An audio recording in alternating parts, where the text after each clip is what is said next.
मेरे प्यारे दोस्तों और साथी नागरिकों, मैं आज आपसे जवाहरलाल नेहरू, भारत के गौरवान्वित पुत्र और स्वतंत्रता, प्रगति और सामाजिक न्याय के कट्टर समर्थक के रूप में बात कर रहा हूं। मेरा जन्म 14 नवंबर 1889 को भारत के इलाहाबाद में एक ऐसे परिवार में हुआ था जो ब्रिटिश औपनिवेशिक शासन से भारत की आजादी के संघर्ष में गहराई से डूबा हुआ था।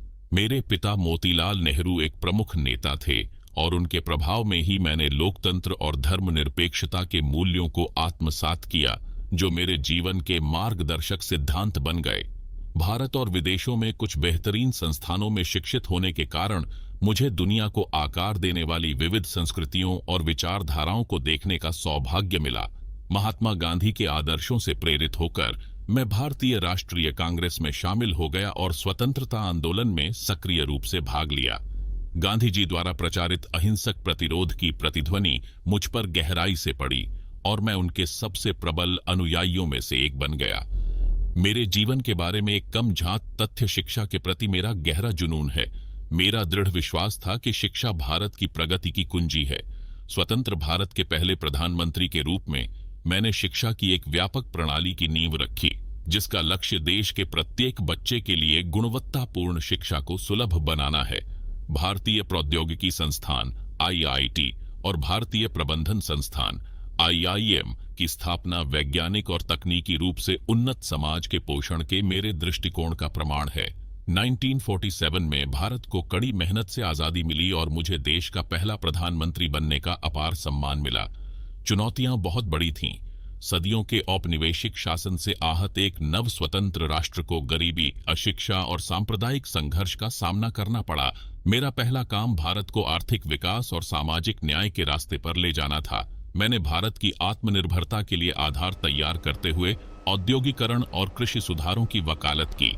मेरे कार्यकाल के सबसे महत्वपूर्ण क्षणों में से एक गुटनिरपेक्ष आंदोलन NAM की शुरुआत थी। शीत युद्ध से टूटी हुई दुनिया में मैंने राष्ट्रों के एक ऐसे समूह की कल्पना की जो प्रमुख शक्ति गुटों से अपनी स्वतंत्रता बनाए रख सके और शांति, सुरक्षा और विकास की दिशा में काम कर सके।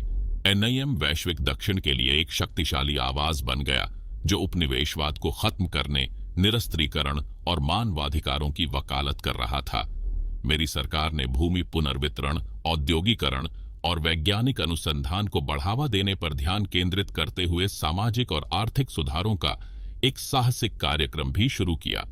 वैज्ञानिक और औद्योगिक अनुसंधान परिषद CSIR और परमाणु ऊर्जा आयोग जैसे संस्थानों की स्थापना ने भारत को वैज्ञानिक क्षेत्र में अग्रणी बना दिया और देश की तकनीकी प्रगति की नींव रखी। हालांकि मेरा कार्यकाल चुनौतियों से रहित नहीं था। 1947 में भारत के विभाजन के कारण मानव इतिहास में सबसे बड़ा सामूहिक प्रवास हुआ और सांप्रदायिक हिंसा हुई, जिसने हमारे देश को गहरा आघात पहुंचाया।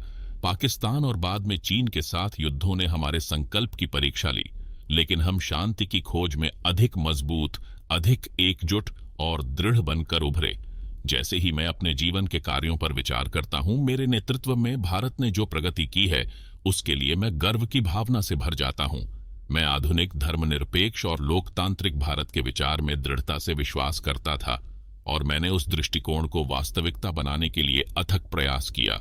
मेरी विरासत मेरे द्वारा स्थापित संस्थानों, मेरे द्वारा कायम रखे गए लोकतांत्रिक मूल्यों और विविधता में एकता की भावना के माध्यम से जीवित है, जो हमारे महान राष्ट्र को परिभाषित करती है। आइए उन आदर्शों को याद करें जिनके लिए मैं खड़ा था: समानता, न्याय और प्रत्येक व्यक्ति की क्षमता में अटूट विश्वास। जैसे जैसे हम आगे बढ़ रहे हैं, आइए हम इन सिद्धांतों को कायम रखें और एक ऐसे भारत का निर्माण करें जहां प्रत्येक नागरिक को अपनी पृष्ठभूमि या परिस्थितियों की परवाह किए बिना फलने फूलने का अवसर मिले।